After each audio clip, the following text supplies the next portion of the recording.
Je suis né avec ces connexions, je suis né avec cette ouverture-là, avec ces perceptions qui étaient d'ailleurs même beaucoup plus exacerbées quand j'étais plus jeune qu'aujourd'hui. Ou en tout cas, plus exactement, je crois qu'aujourd'hui elles sont apprivoisées et que donc du coup elles sont tellement réintégrées à l'intérieur de moi qu'elles sont moins notables, mais aussi qu'elles sont moins déstabilisantes.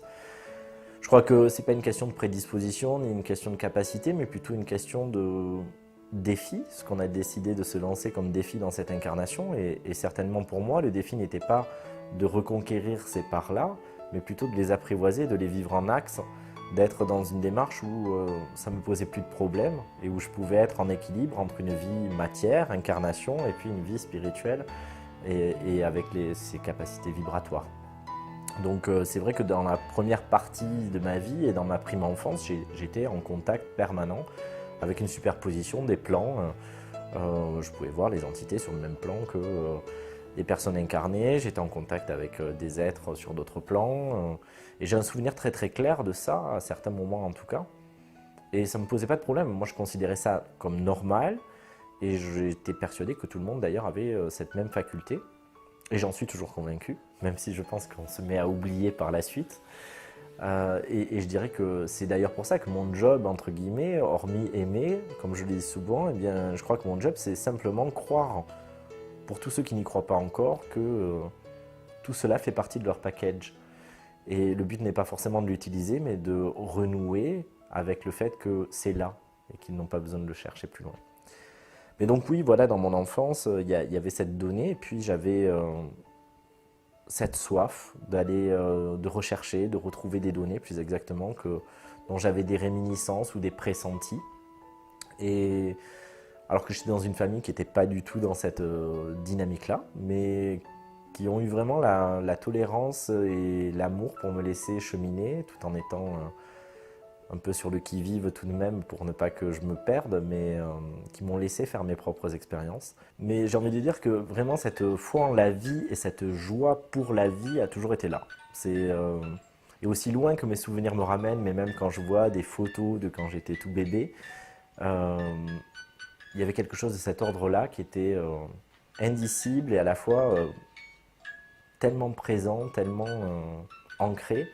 Et c'est vrai que y compris dans les enseignements et dans les accompagnements que je propose, plus ça va, plus je me passe moi-même de trop donner d'informations aux personnes. Parce que je crois que la véritable foi, c'est d'accepter d'être aveugle et sourd et finalement de pouvoir retrouver et recouvrer cette confiance et cette foi en la vie sans avoir besoin sans cesse de vérifier ce qu'elle va nous amener et si c'est conforme à notre projection. Et donc du coup, pour moi, entretenir ou s'entretenir soi-même dans l'idée de la certitude de ce qui va arriver et finalement entretenir notre dépendance au contrôle et donc à nos manques de foi, à nos doutes, etc. Mais effectivement, il y a des choses qui ont mis ça peut-être plus en exergue à l'intérieur de moi et à en prendre plus conscience, même s'il y a plein de moments aussi dans ma vie quotidienne où je me retrouve à me heurter à mon besoin de contrôle ou à ce genre de choses. Je ne suis pas toujours en position de onduler harmoniquement avec la vie à chaque instant. Et je crois que ça aussi, c'est important de le dire parce qu'on a une vision de certaines personnes et moi je suis comme tout le monde dans mon quotidien et je peux me faire des blagues et je peux plonger dans mon personnage et puis mettre un temps certain à m'en extirper et c'est ok, ça fait aussi partie du jeu de la vie. Mais voilà, il y a ce moment où il y a ce recul et si ça peut être utile, eh bien c'est tant mieux. Et effectivement, il y a eu des moments phares où j'ai eu des appels forts, même avant les dauphins, où j'avais déjà quitté mon emploi pour me consacrer à cette mission de vie, à l'accompagnement, et par cet appel qui résonnait juste. Et puis effectivement, en 2007, je suis parti en Nouvelle-Calédonie avec cette vibration intérieure et ce message télépathique des dauphins qui résonnait tous les jours en boucle et qui me disait qu'il fallait que j'aille nager avec eux, qu'ils avaient des messages à me donner, qu'il y avait quelque chose de très très fort qui allait se jouer entre eux et moi. Ça résonnait sans trop savoir pourquoi et j'y suis allé. Et effectivement, au bout du 3e jour sur place, j'ai vécu une initiation très très forte sur le mont Kogi. Alors spontanée, elle n'était pas recherchée, je n'étais pas allé sur ce mont pour cela, hein. J'ai été happé dans une méditation parce que ça s'est imposé à moi. Donc je me suis calé dans le creux d'un banyan et voilà, et j'ai été vraiment comme dans un état de transe très très forte. Comme peut-être c'était la première fois que j'en vivais une d'aussi profonde et intense. Il n'y avait pas du tout de dauphin à ce moment-là dans mes visions, mais plutôt des êtres très chamaniques qui étaient là et qui m'accompagnaient, qui me faisaient vivre intérieurement comme un rituel. Et je serais resté là pendant des heures, voire des jours, un peu pressé pour repartir. Contingence terrestre, on va dire. Et l'arbre m'a rattrapé vu que je me suis brisé le bras sur sa racine. Et à ce moment-là, je passe les détails techniques de finir la randonnée et arriver à l'hôpital en grève à Nouméa, mais à ce moment-là, une grande paix s'est installée en moi en fait, et un lâcher-prise que je n'avais pas l'instant d'avant, où j'étais encore en tension, où il y avait des choses que je portais à bras le corps, et c'était peut-être aussi l'histoire de ma vie, au-delà de la joie, au-delà de plein d'autres données. Il y avait aussi une certaine part de sauveur et une certaine part de responsabilité qui s'était inscrite très tôt à l'intérieur de moi. Malgré tout, pendant ces 2 ans-là, quelque chose avait pris le relais déjà, quelque chose maturé, mais quelque chose était déjà en train d'éclore et me permettait de goûter toujours plus dans l'abandon, dans l'accueil, à ce qui est. Et puis est arrivé effectivement en 2009 cette fameuse nuit où j'ai été réveillé, et puis toutes les nuits suivantes à la même heure, et où j'ai reçu des enseignements, et puis là ça a été vraiment le festival, le feu d'artifice, qui a mis le feu aux poudres complètement. C'est comme si tout le reste avait été un prémisse, une introduction, et que tout d'un coup je rentrais dans la vraie vie. Je dis souvent, moi qui me croyais joyeux, moi qui me croyais enthousiaste, etc., vivant, je me suis rendu compte que ce n'était rien comparé à ce qui pouvait se vivre, et j'ai eu l'impression de faire comme un saut quantique, comme si je switchais à une autre octave, et que tout d'un coup tout devenait plus lumineux, plus coloré, plus vibrant, et que je retrouvais quelque chose d'inouï à l'intérieur et qu'on pourrait appeler la vie. Je croyais être vivant, et puis peut-être que finalement je ne l'étais qu'à moitié.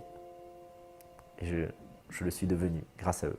Pour moi, c'est même au-delà de se laisser aller. Enfin, c'est vraiment une expérience que je conseille à tout le monde, même si à la base on n'a pas forcément une attirance particulière. Et moi, c'était mon cas, j'avais pas spécialement une attirance pour les dauphins, j'avais jamais projeté spécialement d'aller nager avec eux ou quoi que ce soit. Mais c'est quelque chose de tellement fort, tellement profond, et c'est immédiat, c'est-à-dire que là, de la même manière, on n'a pas besoin d'avoir une croyance, on n'a pas besoin d'avoir une foi particulière. Ils ont ce talent de nous recontacter à quelque chose de très immédiat, de très présent, et avec une intensité rare.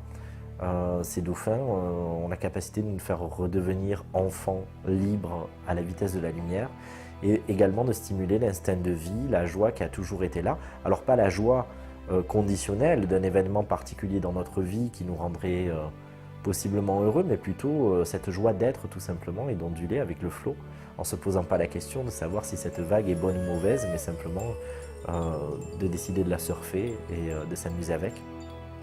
Je crois que souvent, quand on devient adulte ou quand on s'enferme dans la responsabilité, au lieu de s'amuser, on use son âme. Et les dauphins nous remettent sur la voie de reprendre l'âme comme une muse. Et du coup, là-dedans, tout change. Et c'est vrai que j'ai vu des personnes qui venaient là, presque entre guillemets en touriste, en se disant je vais nager avec des dauphins, mais moi j'y vais parce que juste c'est fun et je crois en rien et je viens juste là pour ça. Et de voir que ces personnes sont percutées de manière aussi puissante que quelqu'un qui venait avec une attente ou une conscience particulière. Donc c'est bien qu'ils s'adressent au plus grand nombre. On sait aussi l'impact qu'ils ont avec des personnes autistes, avec des enfants qui peuvent être dans un handicap ou des personnes qui ont un syndrome post-traumatique et qu'ils arrivent à ramener d'une certaine manière à la vie, pas au sens biologique du terme, mais au sens social aussi du terme. Et c'est vrai que c'est immédiat. On rit, on pleure dans son masque et on est traversé par une énergie tellement dense, tellement puissante, tellement vivante, que je crois aucun mental, aucun esprit ne peut résister à ce flot. Donc c'est vraiment un moment de synchronisation, et ce que je trouve merveilleux, c'est que c'est un moment de synchronisation dans le jeu. On n'est pas dans un objectif particulier, on ne cherche rien d'autre que d'être en train de s'amuser avec eux et de communier dans cet instant, et tout se fait. Et c'est aussi le sens de leur message.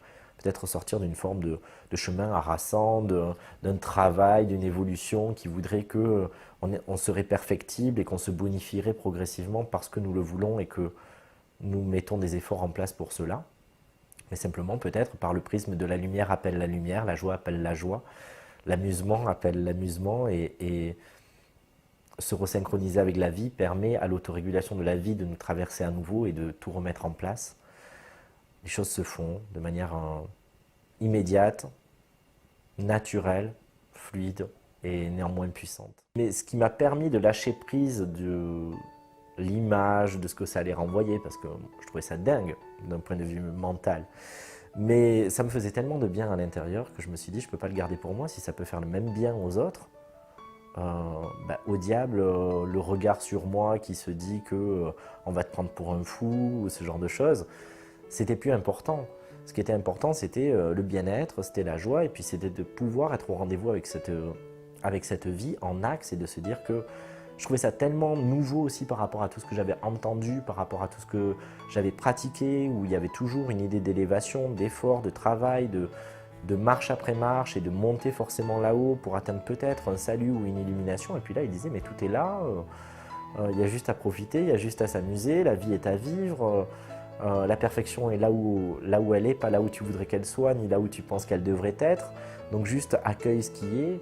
J'ai pu faire des liens avec Ho'oponopono, avec tellement de choses, avec ce que je ressentais profondément, en dehors de mon éducation, ou de la religion, ou de plein de choses, quelque chose qui résonnait, qui faisait sens, qui disait mais oui, mais c'est bien sûr, on n'a besoin de rien d'autre. On a juste besoin de retrouver la perfection qui est là, on n'a plus besoin d'être forcément exemplaire. Et à partir du moment où on rentre dans cette onde, on ne se pose même plus la question de savoir si on s'aime ou si on ne s'aime pas.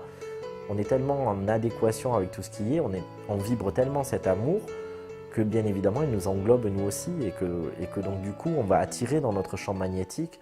Les dauphins, c'est leur deuxième message, me disait lors de cette deuxième nuit, tu n'as qu'une seule chose à faire, c'est retrouver ton pouvoir d'aimant dans les deux sens du terme. Donc aimant bien sûr d'un amour véritable qui n'est pas forcément dirigé vers une personne ni lié à une relation, mais aussi aimant au sens magnétique du terme, de pouvoir retrouver la souveraineté, d'attirer à toi l'objet de ce qui t'élève, te complète et t'honore, et garder à distance l'objet de ce qui te limite ou de ce qui est obsolète pour toi ou qui est déjà présent sans que ce soit négatif pour autant.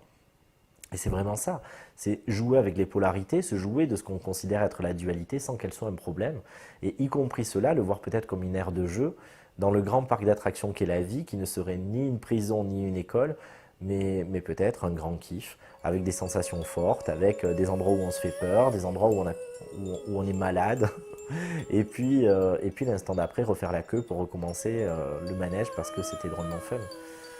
Et c'est un peu ça, et je crois que beaucoup de personnes ne sont pas encore quittes avec l'incarnation, et la traversent en essayant de la rendre la plus agréable possible, mais avec des objectifs d'être réalisés pour peut-être ne plus avoir à revenir ici. Et moi, ce que les dauphins m'ont transmis et qui résonne très fort chez moi, c'est que tant qu'on cherche une issue, même si on s'aménage une vie relativement confortable, tant qu'on cherche une issue, nous reviendrons. Et que c'est peut-être simplement quand nous avons soif de revenir que l'expérience s'arrête. C'est finalement quand on renoue avec cet enthousiasme aussi de notre âme, d'avoir embrassé cette expérience, de l'avoir choisi complètement. Il n'y a pas d'erreur de casting. Si on est là, c'est qu'on devait être là. Même si on s'est raconté dans le personnage qu'on n'était pas voulu, que nos parents, c'était un accident, ou si on s'est dit, ben oui, mais je suis né avec le cordon ombilical ou machin autour du cou. Oui, mais si je suis là, c'est que je devais être là. Donc je crois qu'on s'est posé beaucoup de questions, qu'elles étaient utiles, qu'elles servaient à un moment donné un plan. Mais je crois qu'aujourd'hui, on est appelé aussi à revenir à une simplicité, à une évidence, à arrêter de perdre du temps et de l'énergie pour des choses qui, peut-être, n'en valent pas ou plus la peine, pour choisir sa part de bonheur. Et sa part de bonheur, elle passe par ne plus douter de ce qui est, et puis pouvoir en tirer le meilleur parti, dès maintenant, simplement parce que on opère une sorte de bascule, de renversement, et qu'on décide de voir les choses non seulement telles qu'elles sont, mais aussi telles qu'elles nous servent.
vous êtes magnifique et je vous vois tel que vous êtes. Et peut-être simplement se rendre compte que le nouveau monde est déjà là et qu'on peut simplement choisir d'onduler ensemble, de se célébrer, de s'aimer, de partager et de ne plus attendre, de ne plus postuler sur un futur. Simplement de décider de s'offrir le meilleur dès maintenant, dans ce présent, en partant pas de ce que nous avons ou de ce que nous n'aurions pas, mais simplement de cet élan du cœur, de donner le meilleur de nous-mêmes, même si nous ne savons pas ce que cela est, en arrêtant d'essayer de trouver une identité au travers du savoir, au travers de ce qu'on croit être de la connaissance de soi, mais qui n'est qu'une analyse supplémentaire, des interprétations supplémentaires et des voiles supplémentaires que nous nous mettons dessus. Et peut-être simplement choisir, avec ce qui est là, eh bien de commencer à vivre ou de recommencer, d'être au rendez-vous avec soi-même et de prendre la vie du bon côté, quelque chose qui paraît bête comme chou, mais peut-être qu'il s'agirait simplement de cela, choisir maintenant de s'offrir à la vie et de s'offrir notre plus belle part de vie. Regardez aussi chez l'autre ce qu'il a de meilleur pour lui permettre de l'incarner. Et ça ne veut pas dire que c'est la fin de la spiritualité au sens où on l'entend, mais peut-être que justement on peut rentrer dans cette ère où, et ça vient, une ère où il n'y a plus d'enjeu, on y vient par plaisir et pas parce qu'on croit qu'on a quelque chose d'hyper important à travailler, et juste pour le bonheur que nous éprouvons de nous voir éclore les uns avec les autres et se révéler à nous-mêmes et être vecteur de ce changement, vecteur de ces éclosions, de ces fruits qui prennent corps encore et encore parce que nous choisissons d'être ces miroirs de lumière. Lâchez-vous la grappe, mais au sens, vous n'avez rien à prouver, enfin voilà, il n'y a rien à trouver derrière ça, derrière la pression qu'on peut se mettre, derrière le besoin de contrôle, derrière cette contrition, si ce n'est d'expérimenter la polarité inverse pour mieux revenir peut-être à cet accueil. Tout est juste, mais à la fois vous pouvez être libre de cela, ce n'est pas une étape obligée, donc tranquillisez-vous un peu comme une mère ou un père qui va venir apaiser l'enfant. C'est ok, tu peux passer par là, ça peut être ton choix et je le respecte, mais sache simplement que ce n'est pas obligé. Tu n'es pas obligé de chercher, tu n'es pas obligé de prouver, tu peux simplement te vivre.